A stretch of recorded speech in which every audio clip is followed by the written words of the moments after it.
Bonjour à tous. La communauté de communes Champagnole-Nozeroy-Jura a lancé hier ses escales gourmandes, une série de 7 rencontres pour promouvoir les circuits courts dans une ambiance festive jusqu'à la fin septembre. Ces marchés investiront plusieurs communes du territoire de Crotenay à Loul, dans une ambiance qui rappellera les guinguettes. Les visiteurs pourront faire leurs achats directement auprès des producteurs, puis déguster sur place.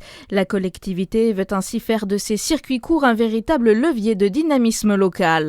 Franck Bernard démissionne de son poste de vice-président de Grand Besançon Métropole, conséquence du conseil communautaire jeudi soir, marqué par les révélations de Mediapart. Elles ont montré que Franck Bernard alimentait un compte Facebook sous un pseudonyme avec des propos racistes, sexistes et homophobes.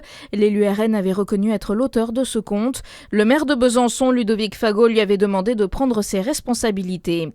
La ville de Chalon-sur-Saône incite ses administrés les plus fragiles à s'inscrire au registre d'appel. Cette inscription leur permet d'être appelés systématiquement en cas de déclenchement du plan canicule par la préfecture.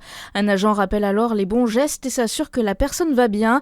Actuellement, 291 personnes sont inscrites sur le registre canicule. En Côte d'Or, 100 000 € attribués au canal de Bourgogne, une enveloppe déployée grâce au fonds AXA pour le progrès humain et la fondation Terre d'eau. Objectif, protéger l'environnement et l'écosystème entourant le canal au niveau de la plaine dijonnaise. Sur une portion d'environ 20 km, le canal devrait se transformer en laboratoire pour l'adaptation au changement climatique. Dans votre actualité aussi, 2 animateurs mis en examen et placés en détention provisoire à Paris. 16 personnes au total avaient été interpellées cette semaine après un vaste coup de filet lié au scandale de violences sexuelles dans le périscolaire. Et puis Lens a remporté hier soir la Coupe de France de foot. Les 100 et or soulèvent pour la première fois le trophée grâce à leur victoire 3-1 face à Nice. Lens avait déjà obtenu une 2e place en championnat derrière le PSG. Bonne journée sur Fréquence Plus.